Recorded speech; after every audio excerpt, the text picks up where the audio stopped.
My best friend's boyfriend gaslights them, and I can't stand it. They're considered marriage, but I am worried they're settling in an abusive relationship. Can I support this without losing my friend, or should I speak up? What would you do? This is a long one. Buckle up. I am using a throwaway account because I know the people involved are aware of my original Reddit account. Hello everyone, I am feeling rather overwhelmed with this situation. I am a 23-year-old female, and I genuinely dislike my best friend's 22-year-old non-binary partner, a 21-year-old male. My best friend and I have been friends for about 4 to 5 years, and they have been in a relationship for almost 2 of those years. There is no way to sugarcoat it. I detest him. It has reached the point where I cannot be around him without becoming irrationally angry. I have expressed my dislike for him on several occasions, and many of our mutual friends also share this sentiment. Numerous small issues have accumulated over the past 2 years. He gaslights them and is a master at the Darvo technique. He makes hurtful comments and actions, leaving us to mend the emotional damage while he benefits from our efforts. I have never seen them behave in such a chaotic manner before. Yet, at the same time, they seem aware that he is not a great person. I have overheard them refer to him as a roommate who simply sleeps in the same bed. They seek emotional support from others, whereas I would look to my own partner for that, who also dislikes their boyfriend and believes they are in an unhealthy relationship. Despite this, they continue to reach certain relationship milestones, insisting that if they endure the difficulties, he will improve. They have maintained this belief since the beginning of their relationship, even though only minor issues have improved. 2 years in, and they still give each other the silent treatment at least once a week.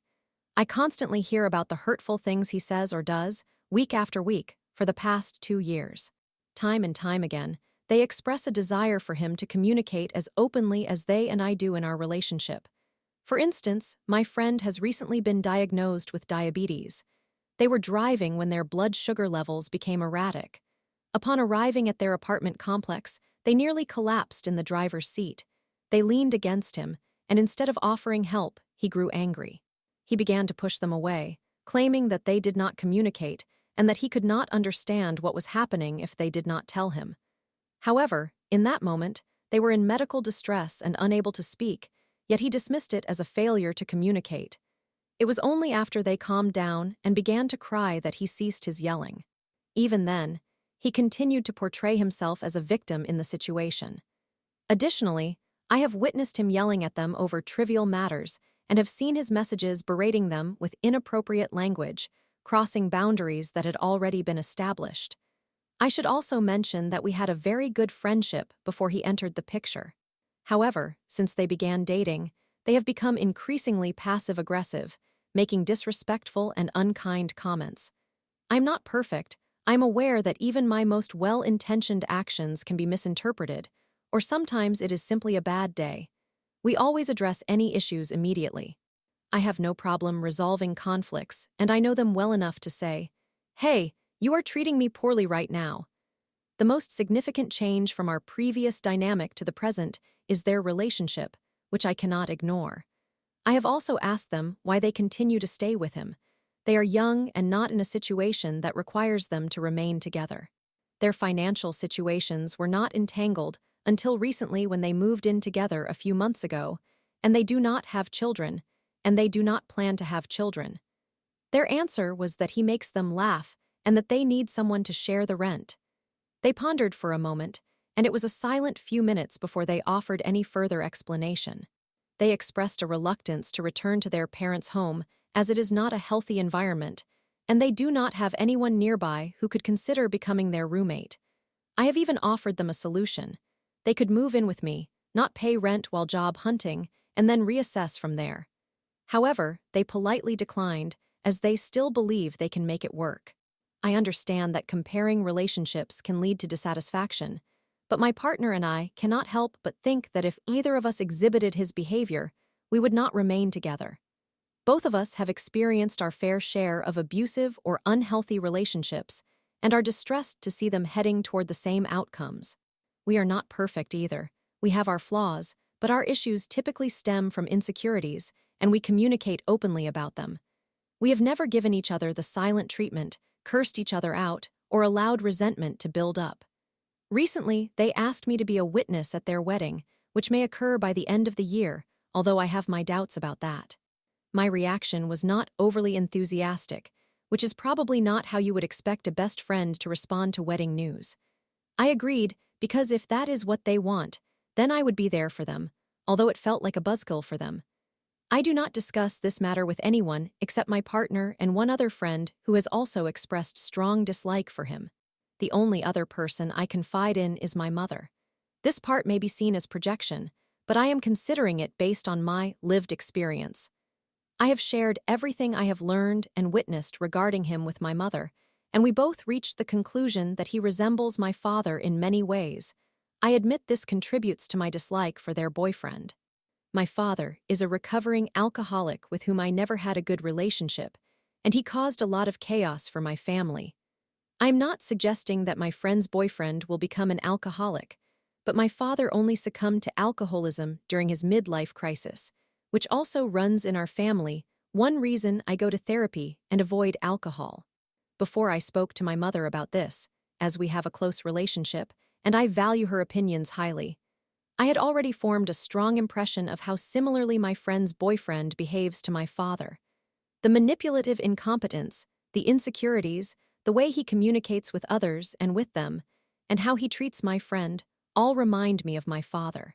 When I mentioned this to my mother, she immediately agreed, suggesting that had my father not had the responsibility of being a young father and husband, with a spouse so strong-willed that she acted as the family's caretaker, he would have been just like my friend's boyfriend. I will acknowledge that my father had qualities that made him responsible and disciplined, allowing him to maintain a career for 20 years.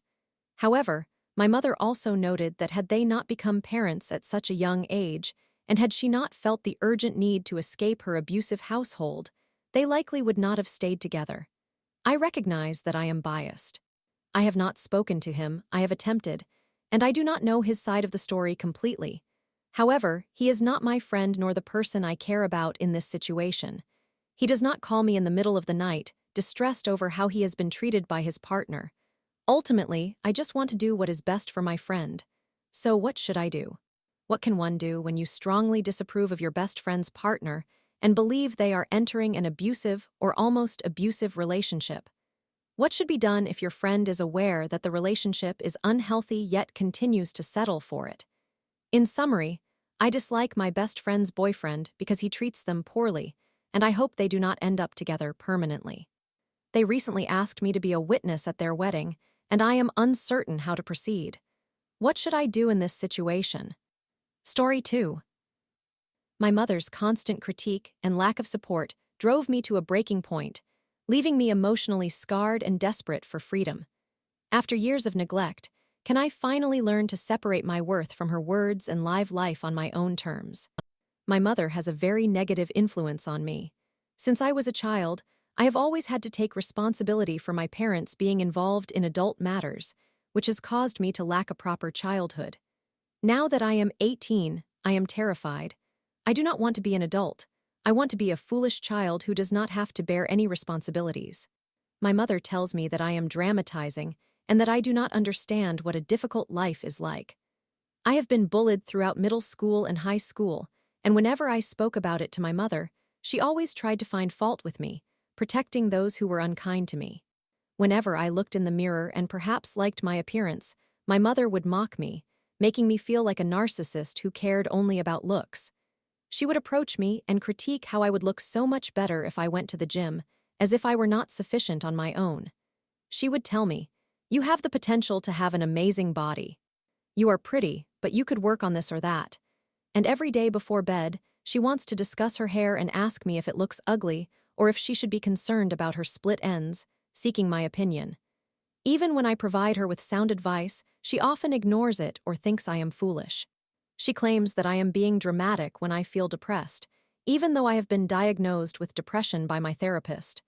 When I stop cleaning and refuse to eat, she simply thinks I am lazy. When I used to self-harm, she was angry with me not out of concern, but because she felt guilty, fearing that if anyone found out it would reflect poorly on her, particularly since I often self-harmed after arguments with her. When I was a minor, My therapist would call my mother or speak with her about how she was having a detrimental impact on me. My mother would become angry that my school therapist and my private therapist were advising her to make changes, while my father did not receive the same scrutiny. She felt it was always her fault, and I wasted time trying to explain to her that it was not about assigning blame but about everyone improving. Obviously, my father has done some wrong things, but the issue with him is that he kind of manipulates me without realizing it, which is difficult for me to understand. However, the person who has the most negative influence on me is my mother. She expressed anger towards me when I attempted suicide because it occurred at her home, by the way. My parents are separated, which made her feel responsible. She was upset and talked to me about how we did not have a significant fight and that she had not done much wrong. I explained to her that the reason I attempted to take my life at that moment was not solely due to that fight, but rather because of all the other build-up from the weeks prior. It all became overwhelming. Instead of opting to improve the situation, she just got angry. She is incredibly stubborn and seldom listens to anyone with a different opinion or who tries to offer her advice. She always needs to be right. It is almost as if she despises being viewed as inferior. When I once asked her if I could share with her what I needed from her and what she could expect from me so we could see how it would work, she interpreted it as me trying to dictate to her what to do. I personally believe that children and teenagers should be regarded as equals to adults and deserve a voice. However, she insists that I listen to her as if I were a dog, without questioning anything. Since I was young, whenever I asked her why about something she forbade, she would simply reply with, "Because I say so." Conversely, my father would always explain his reasoning, which helped me understand better and even showed me how to agree. What my mother tells me during our fights has a huge impact on my self-worth, and it truly hurts.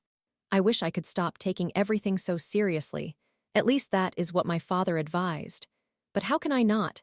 These are my mother's words.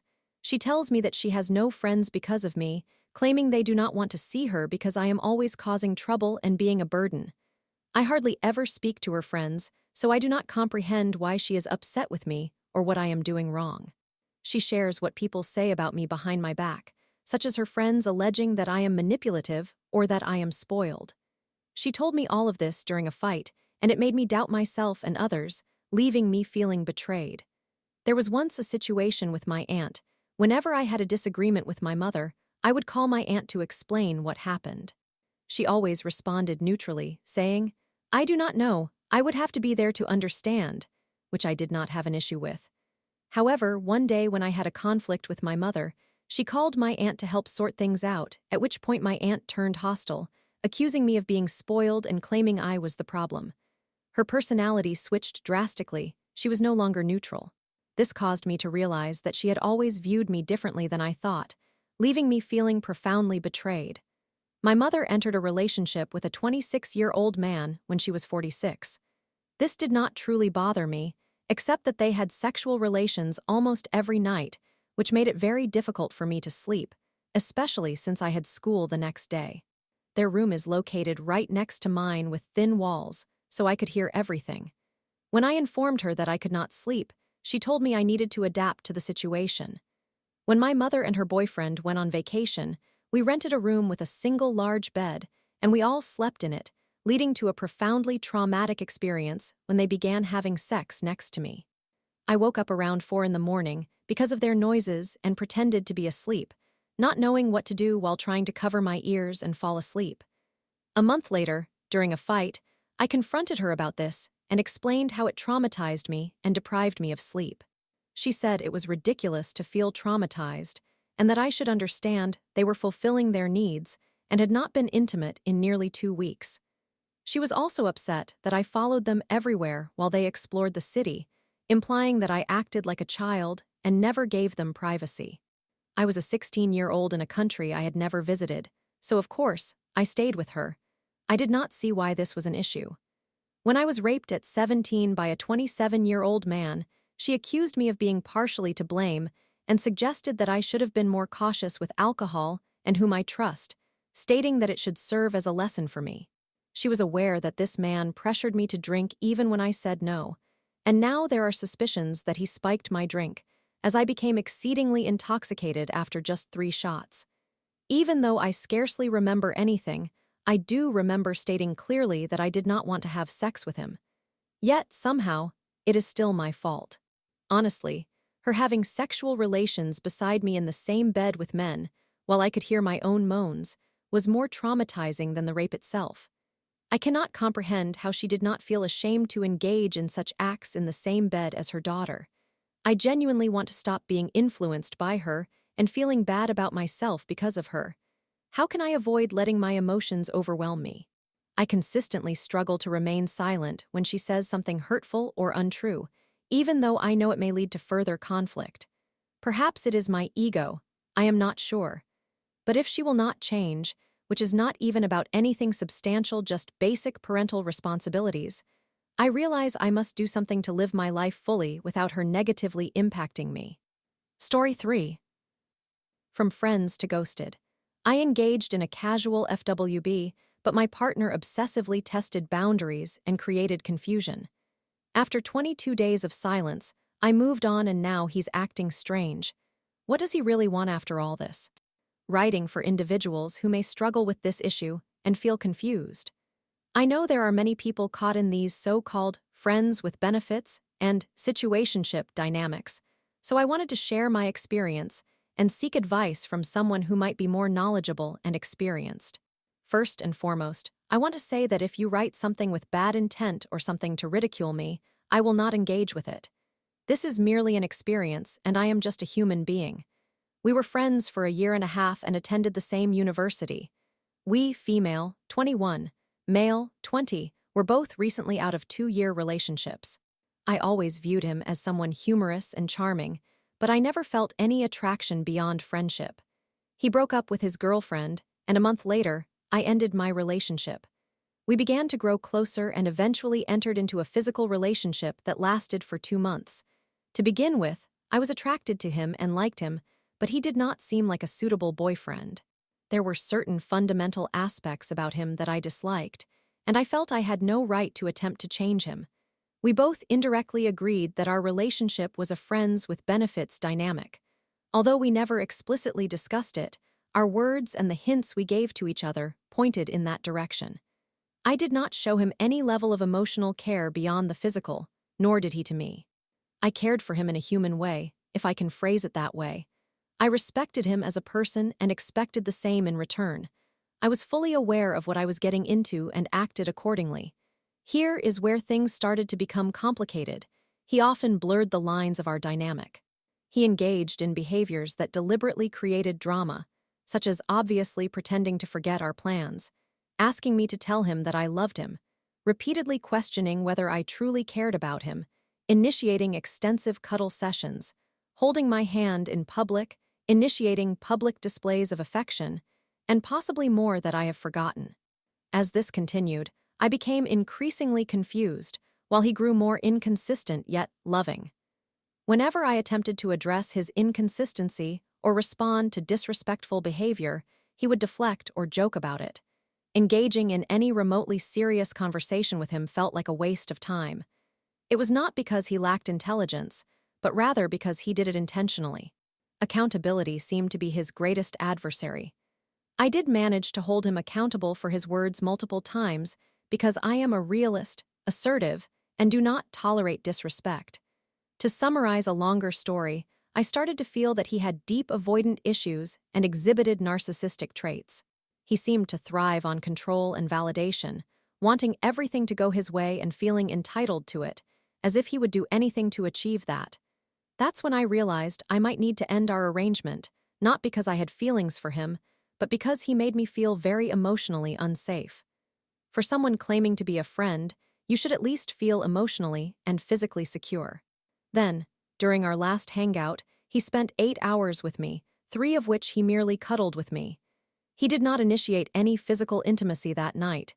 He was gentle, soft, and affectionate, behaving like a completely different person. I should add that the physical interactions we had that evening were the best since we started this friends with benefits arrangement. The next day, he texted me saying he would take me to his favorite Italian bistro one day. I agreed and left it at that. After that, he ghosted me.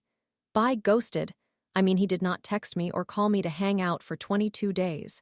He lives 3 hours away from my city but stays in my city during university, going home for breaks, weekends, or holidays. None of that had previously prevented him from visiting me.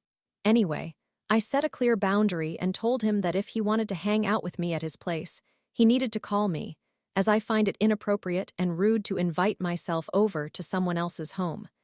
When he did not contact me for 22 days, I assumed he was done with me, but I wondered why he ghosted me. Could he not have simply sat me down and explained, "This is no longer working for me"? I would have respected that entirely. We are in the same class at university. Why would he intentionally make things awkward? University started, and he was completely avoiding me, unable to make eye contact, cold, and indifferent. I was over his actions. I found the ghosting highly offensive. Consequently, I became indifferent, ignored him, cut my losses, and moved on. He did not like that. He was literally glancing at me during breaks, in class, eavesdropping when I spoke to others, following me to the smoking area, attempting to crack jokes with me during class, which I obviously ignored, and stalling his friends so that my steps aligned with theirs, resulting in all of us magically walking home together. It was a complete circus. I did not give in at all. I fully ignored all of it. Then, about 4 weeks into the new university term, I got back together with my ex, whose university shares a campus with mine. We saw each other on campus that day, hugged and kissed normally. My ex, the friends with benefits guy, looked utterly shocked. For the rest of the lectures, he appeared as if someone had just robbed him. The next day, he was cold and anxious. Now, he is behaving as if I am the worst person ever and that I ruined our situation. So, to those of you in similarly complicated situations, do not engage in this if you find yourself involved with someone who desires emotional connection while seeking a casual arrangement. This individual wanted me to fall for him because that was the only thing he truly desired: validation, an ego boost, and control. He did not even want me for the physical intimacy. It became a continuous power struggle. This was not because I sought power. I merely wanted the casual dynamic I had entered into. He was incapable of handling someone who did not need him, and he bailed when things became difficult or when I did not fit into his typical narrative. He is a highly competitive person who knows how to manipulate others to serve his interests. I should mention that he told me how his ex wanted to be exclusive with him, but he only wanted a friends with benefits arrangement, so she pushed him hard until he agreed. She was the one who ended the relationship. He enjoys testing people, not out of emotional need, but from a need for validation and ego stroking. My point is that you do not need such individuals in your life for any reason, especially not as a romantic partner or in a situationship. This experience has been so draining and confusing. What should be straightforward has been the most complicated lesson I have encountered. I initially saw potential in him as a genuinely decent person, good-looking, charming, and intelligent. It is truly a shame that he is plagued by deep-rooted insecurities and openly proud of having narcissistic traits. Now, I would like you all to help me understand. What does this guy want from me now, and why has he started hovering after ghosting me? What is the point of all this, including the ghosting? I would appreciate hearing different perspectives and any helpful insights. You are also welcome to ask me questions if you feel more context is needed or if there is something you are curious about. Thank you in advance. Story 4. After nearly 4 years, my partner is ending things due to my hesitance to commit. I've supported her through struggles with undiagnosed ADHD, but our relationship has become emotionally exhausting. Now, I wonder if I'll ever see the better version of her after treatment. Can love endure when the wait feels endless? My partner and I have been together for almost 4 years. I have had to navigate numerous obstacles with them, including their significant rejection sensitivity issues due to their attention deficit hyperactivity disorder, which was previously undiagnosed. My partner is finally receiving a diagnosis next month, but they are essentially finished with waiting and the relationship because I cannot commit to a marriage date. I find it incredibly unfair that I have faced so many challenges with them being undiagnosed, yet I do not even get to see what our future could look like if they were on medication. They do not seem to understand this and hold a rather distorted view that if I do not love them at their worst, I do not deserve to be with them at their best. I perceive it differently.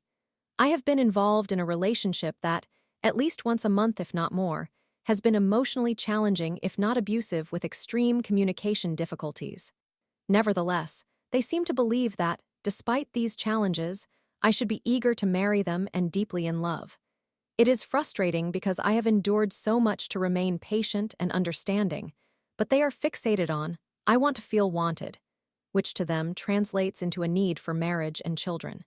I understand this perspective and their emotions, but I desire a healthy relationship, and where we currently are, the fights are so explosive at least once a month that we end up breaking up. I have taken responsibility for ending things during the last few instances, but for most of the relationship, they would initiate these breakups, only to forget they even occurred or minimize their impact on me. With their emotional reactions, much of it was unintentional and linked to their ADHD, something I have tried to be understanding about. However, many people have informed me that this is certainly not solely attributed to ADHD. Even if it is, unmanaged ADHD rage will still affect me. They are focused on the idea that if they try medication with someone new, that person will love and accept them throughout the process, and that they need someone to love them unconditionally during these difficult times. They may not even pursue medication, and instead seek someone who loves them as they are something I do. I have just explained that it is not easy for me to cope, and I cannot marry them until we explore more strategies to create a safer relationship. They need to try medication, because if that is the missing piece of the puzzle, it could make our relationship manageable. For context, our issue lies in the fact that the actions leading to our breakup fights rarely align with logic. It is often that her feelings become facts. She feels criticized and subsequently rejected when I am not criticizing her, leading her to lash out at me and reject me repeatedly. However, she cannot apologize the next day, and the cycle continues the following day, worsening until she eventually says things that reject me, such as I need to be around better people, or that she did not agree to this relationship. At times, she makes impulsive decisions, such as canceling plans I spent considerable time preparing. Eventually, I lose patience with this behavior and the ongoing put-downs, as well as her inability to empathize. She becomes absorbed in her own emotions, which causes me to feel that I need to end things, especially when she runs away from me while simultaneously blaming me or accusing me of something I cannot defend myself against. I feel quite betrayed and frustrated that I have endured all of this, especially since we had an agreement for April regarding her trying medication, but she also seems very inconsistent about it. For example, making statements like, I am going to do it, then, I don't need it, or ADHD is a superpower people in my life don't want me to change in any way. I have been supportive regarding aspects of her ADHD, but it is genuinely challenging because it is an entirely different dynamic as a friend versus as a partner. Her decision-making does not affect things in the same way, and there are entirely different boundaries. Although both of us have experienced a lot, it never compares to an intimate relationship, clearly. Her family also has several members with undiagnosed ADHD, which she recognizes, so they can accept that dynamic. However, they often propose avoidance-based, unrealistic solutions to problems, such as telling her to go home when she is struggling because her family can manage it, or suggesting that she move randomly and take me with her, without considering what I want or need. I also sincerely do not believe she experiences the same levels of issues with me as she does with her family. On a fundamental level, she has indicated that she trusts her family, but has, on numerous occasions, made it clear that she does not trust anyone else. Therefore, I do not think she comprehends that she has considerable trauma from an ex that is projected onto me. For instance, once while we were talking, my leg fell off the couch and she assumed I would lunge at her, causing her to scream, "Don't touch me," and panic. I do not think she behaves this way at home, but I could be mistaken. I believe she listens more to her family because they are present to manage situations, while I deal with everything alone with no support. In summary, I feel as though I have faced all the most challenging aspects and obstacles in this relationship, while she now appears to have the opportunity to heal her issues. I cannot even envision what a potential future with her on medication might look like, and it is disheartening, particularly since I have heard numerous accounts of medication, significantly improving the sustainability of relationships with individuals who have ADHD. Perhaps I am overreacting and simply hurt, but I find it quite unfair that her reasoning is predicated on the belief that if I cannot handle her at her worst, I do not deserve her at her best, which seems utterly unjust to me.